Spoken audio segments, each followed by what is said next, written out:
'Tis so sweet to trust in Jesus, just to take him at his word, just to rest upon his promise, just to know, thus saith the Lord. Jesus, Jesus, how I trust him, how I proved him o'er and o'er. Jesus, Jesus, precious Jesus, oh, for grace to trust him more.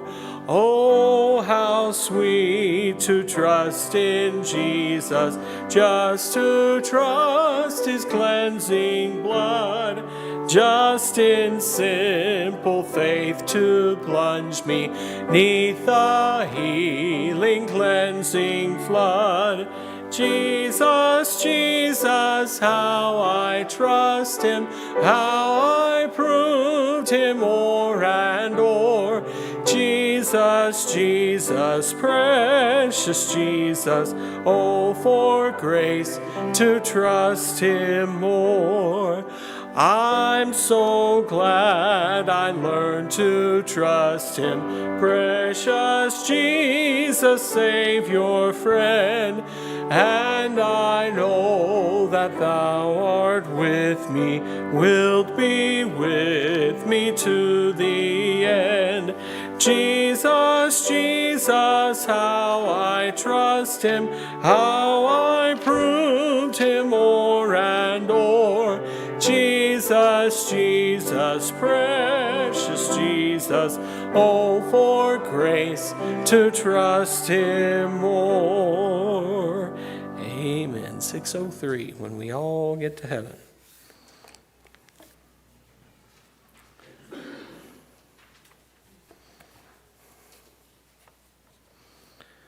Isn't that the shall we gather at the river? When we all get to heaven. What? Oh, okay. I think that's what I put. Yeah.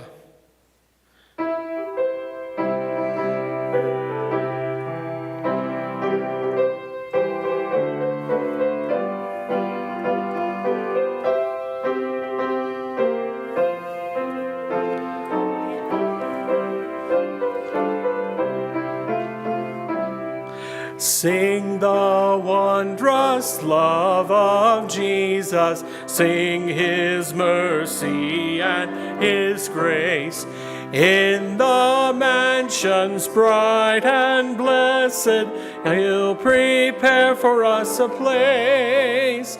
When we all get to heaven, what a day of rejoicing that will be. When we all see Jesus, we'll sing and shout the victory. While we walk the pilgrim pathway, clouds will overspread the sky. But when traveling days are over, not a shadow, not a sigh.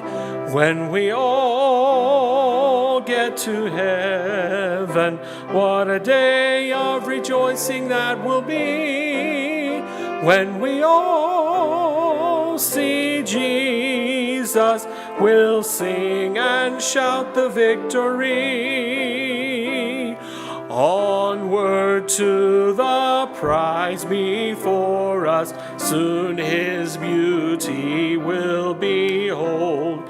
Soon the pearly gates will open, we shall tread the streets of gold.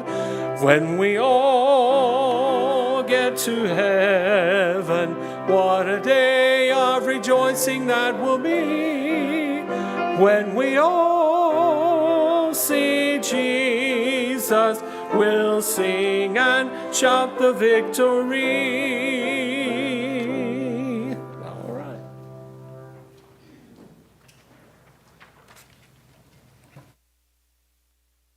Well, good evening. How are y'all doing? So, what'd you learn about God this week? Anything stood out to you? Sorry.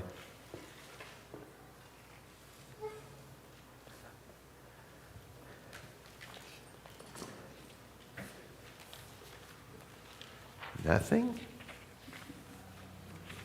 I'm afraid to say I may have studied the wrong lesson. I don't know.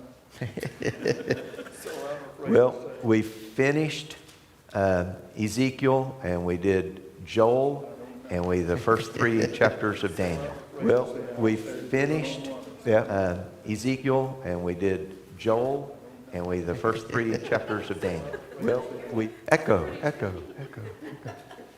must have opened that back up. I turned it off.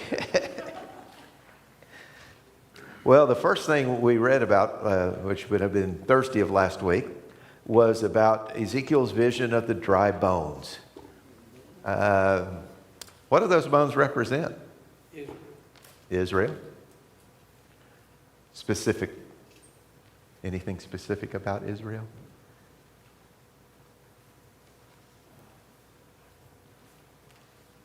Okay, what did the vision mean? Maybe that'll help us get to what I want to.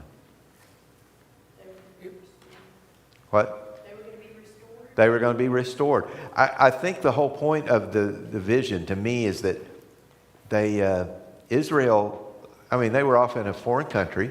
They were, in captivity.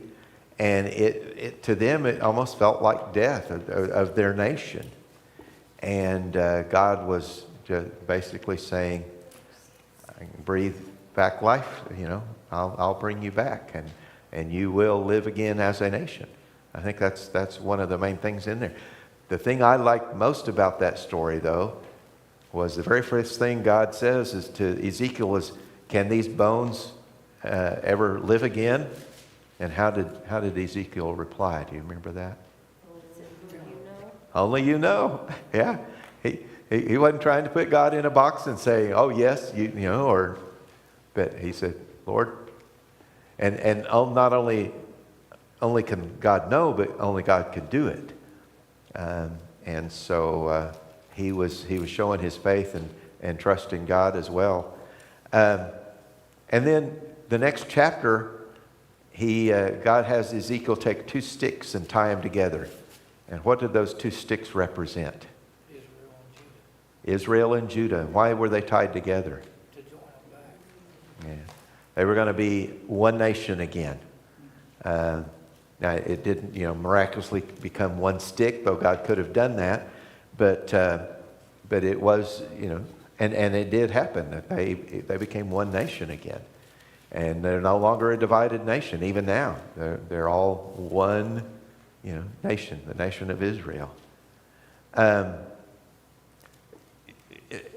Ezekiel also got a vision of a temple, and there's several different days it talked about specifics about the temple. But what day was the first day he received that vision? Do y'all remember that? It's a very famous holiday for the Jewish people. Yeah, it was Passover. And that's when he saw the vision of the temple. What was significant about this temple? It's bigger than the original, quite a bit bigger.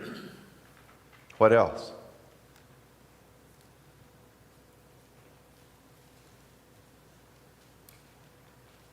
Has it ever been built?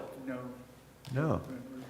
That one hasn't been built. Now, they rebuilt the temple, but even when they rebuilt it, Herod's temple, that was in Jesus' day, they had Herod's temple, but even it was not by these dimensions. And yet God was very specific about the dimensions of how big this thing was, and it was quite a bit bigger. So why did God go to all that trouble or tell the people about all the different dimensions? To give them hope and promise. Give them hope? Coming again. Yeah?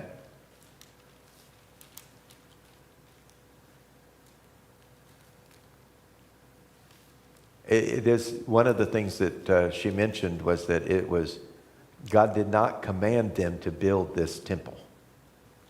So is this temple ever going to be built? Yes? Maybe? No? Yeah, we don't know. I personally believe that this very well could be the temple in the last days, because they're going to rebuild the temple. Yeah, I think they have all the materials. I've heard different rumors that people have said that they've already, got the calves ready and all the sacrifices ready to reinstitute all of that. And that where the site that, I heard this too, that the site where they have been saying for the longest time that this is the temple site is actually not the temple site, that it was actually another place a little further away. So they don't have to worry about the Arabs and, their, what's it called? Their big, Dome on the rock. yeah, the Dome of the Rock. Don't have to worry about that because that's not where it is anyway. When several years ago, when Israel was being bombarded and stuff with all the bombs and the Scud missiles and all of that kind of stuff, my first thought was they really missed their opportunity because they could have had one of those, or blamed one of the Scud missiles from Arabia that hit the Dome of Rock and destroy it. But, they didn't do that. But I don't know that's necessarily needed because, like I said, I've heard rumors that this was in a little different location anyway. I think it's very possible that is the temple that will be built in the last times because they will reinstitute the sacrificial system and stuff for Israel. Now, we know we don't need the sacrifice, right?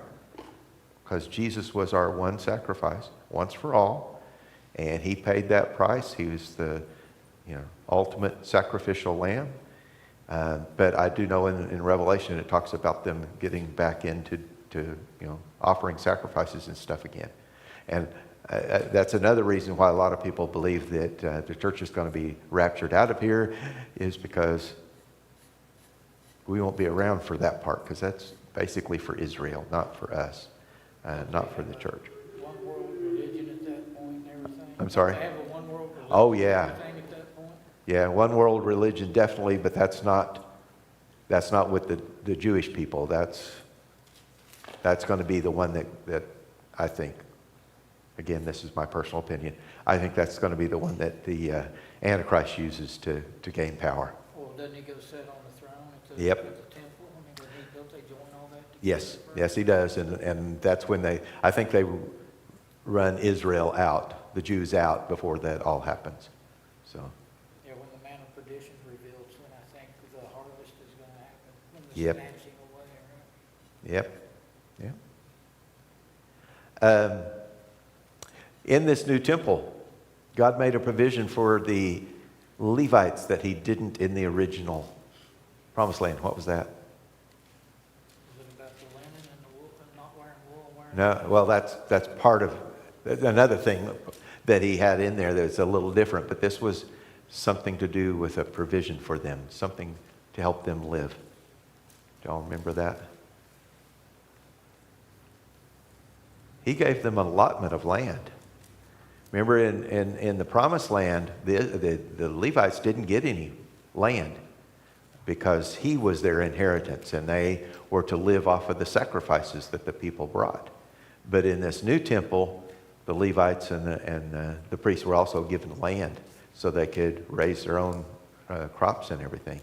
And yes, they did have the thing about wearing linen instead of wool. And I was thinking that the priests did that anyway, and maybe not the Levites, but the priests, they had a special clothing that they wore when they were offering their sacrifices, and they would bathe and they'd put on this clothing, and they'd go and do something, they'd come back and then have to change clothes to go kill the sacrifice, and then have to come back and change back and clean up before he went and sprinkled it on the altar and all that stuff. That it's a long process back and forth, but it did mention that in here as well. So anything stand out to you in the book of Joel?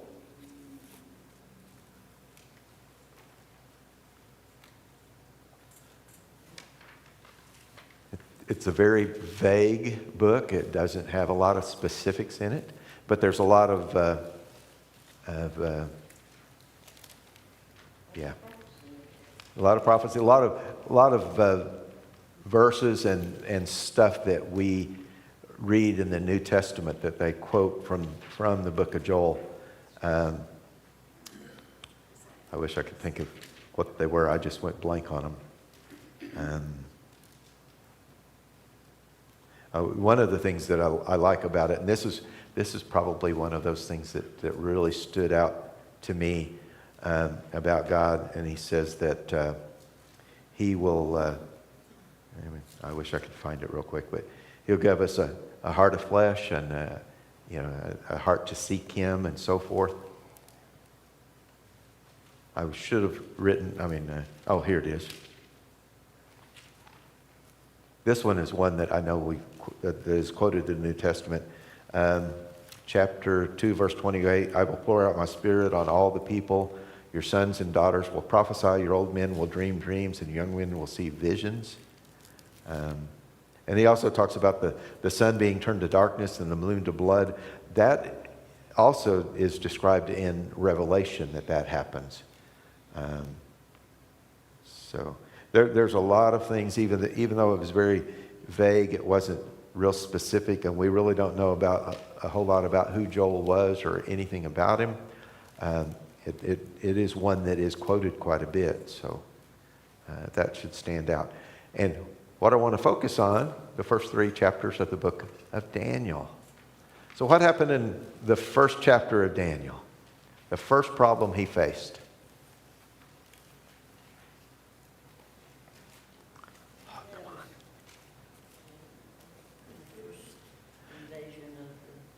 Well, he was taken off with he was carried off to thing. But when they got him there, they gave him food, him and Shadrach, Meshach, and Abednego, all of them, gave them the king's food to eat. Non-kosher. And so what did he propose to the... Yeah, he didn't want that. Yeah, he asked for vegetables and water, but the guy didn't want to do that at first, so what did he propose? Yeah, try it for a while. I think it was for 10 days. I started to say 10 days. Try it for 10 days. Check us out. See if we don't look better than or as good as everybody else. And and he even said, if we don't, then we'll eat the food that you give us, but if we look the same, then there's no reason for us to do that. And what happened? They looked better, than the others. And she didn't bring that out, but I think, if I remember right, it said that they took the choice food away from all of them and gave them all of the vegetables and water. And I'm thinking, those other guys might not have liked that. No longer, steak and whatever, and have to eat vegetables all the time. But they did look much better.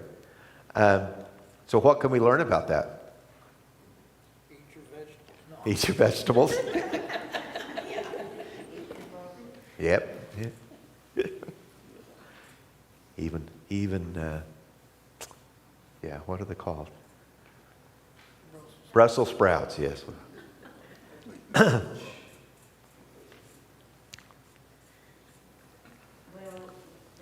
lesson is still to obey God. Obey God, that's right. Even in those circumstances. Yeah, think about that, because here he is. He's a teenager, probably 16, 17, 18 years old. How far away is he from home? You remember what they said?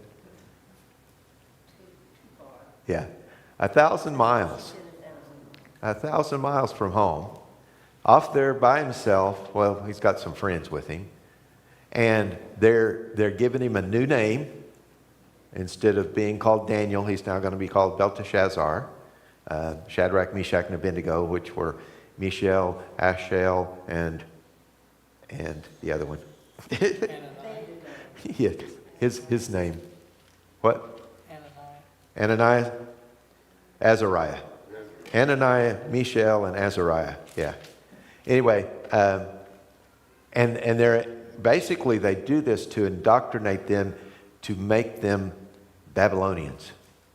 And if they can take these Jewish young men who are very intelligent and all, and make them into Babylonians, then they can send them back to Jerusalem in that area, and they can rule in that area as if they were Babylonians. It's kind of, I mean, that was their whole philosophy, was to, convert them into a Babylonian person. So he's all by, young, he's off over there, and they're giving him all this really fancy food and everything, and yet he determined to keep himself pure. I'm sure that was not an easy thing for him to do, especially as young as he was, and the people in charge were, telling him he had to do this. Chapter 2, we hear about Nebuchadnezzar's dream. So first of all, what did he expect the counselors and the wise men and so forth to do? To tell him what he had dreamed. Tell him the dream as well as the interpretation, right? And they were basically, no one's ever asked that before. You tell us the dream and we'll interpret it for you. But I think Nebuchadnezzar didn't trust them. Because if he told them the dream, they could make up anything they wanted, right? So he was testing them. And when they said they couldn't do it, what did he decree? Yeah, off with their heads from the Queen of Hearts. Yeah, he's going to kill them all, including Daniel, Shadrach, Meshach, and Abednego. All of them. Kill them all.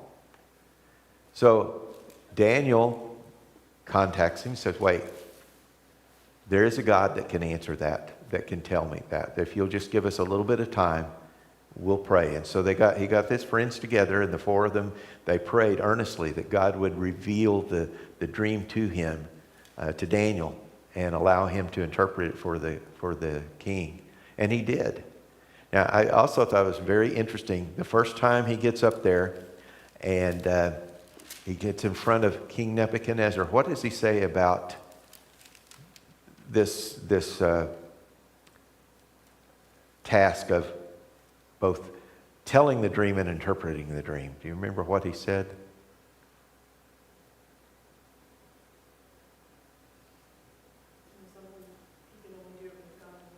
Yeah, he basically he said, no man can do that. I thought, well, that's just what the other people were saying, right?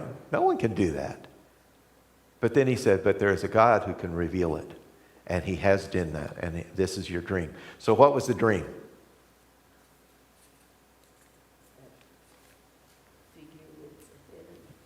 Okay.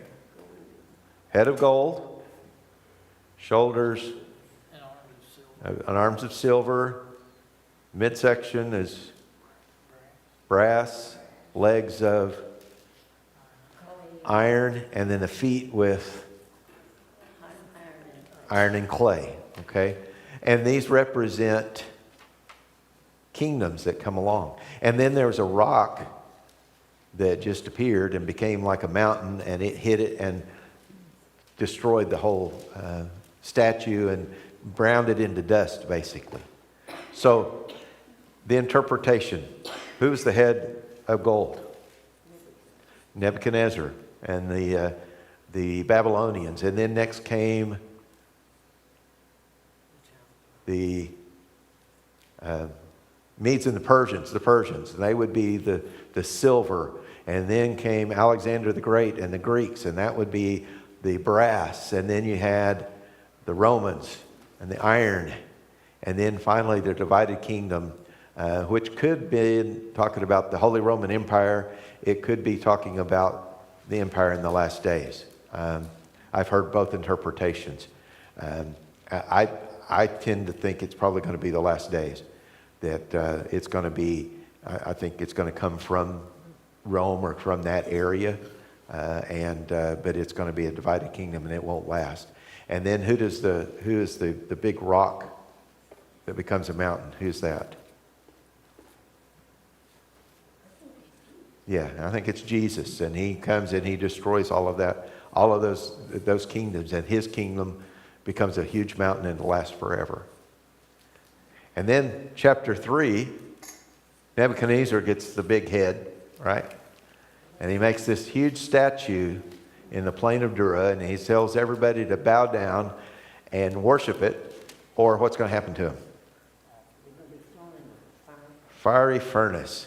And everybody did except for Shadrach, Meshach, and Abednego. And the king brings him back after he says, okay, I'm going to give you another chance. When this all this music and everything happens, you bow down, it'll be great. We'll just forget about it. But if you don't, I'm going to throw you in the fiery furnace. And what did they say? Not going to bow down. That's right. They said basically, God is able to deliver us. But even if he doesn't matter. We're not going to bow down to that image. That takes some guts, doesn't it? Some faith and strength to say, it doesn't really matter. Even if I get killed or we get killed, we're not going to bow down to that idol. So they refused. What happened to him?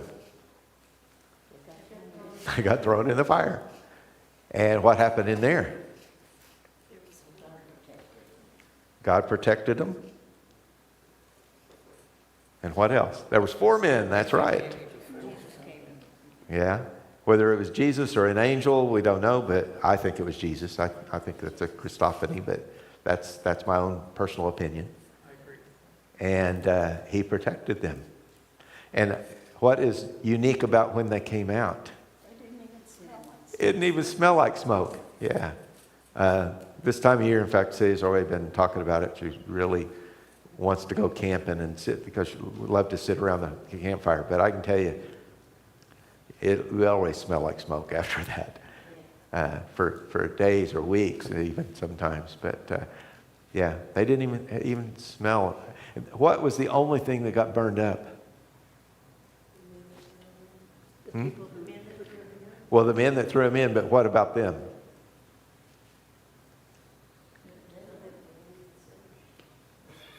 They were bound.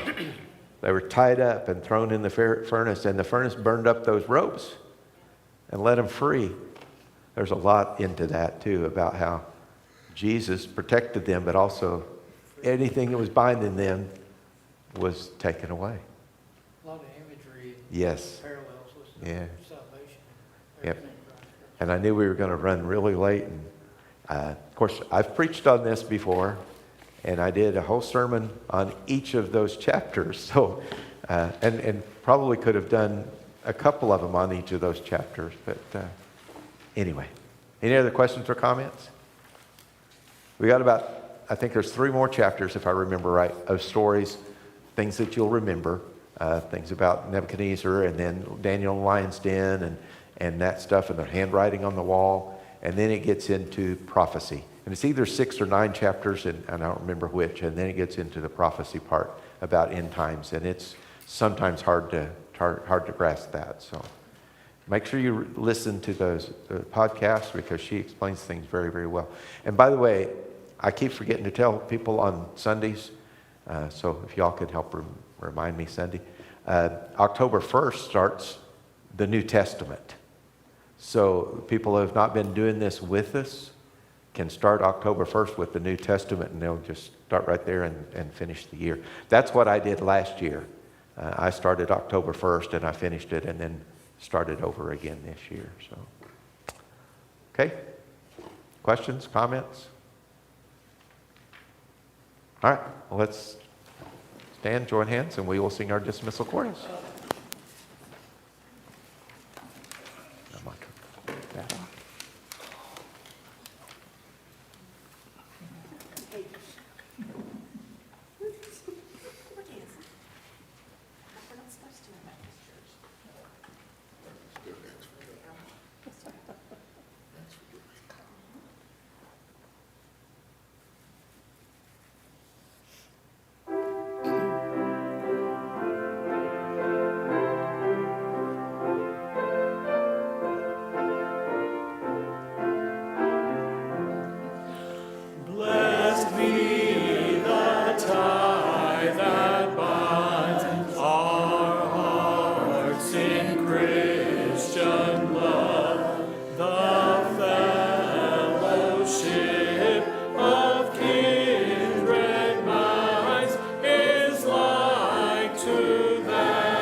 Yeah.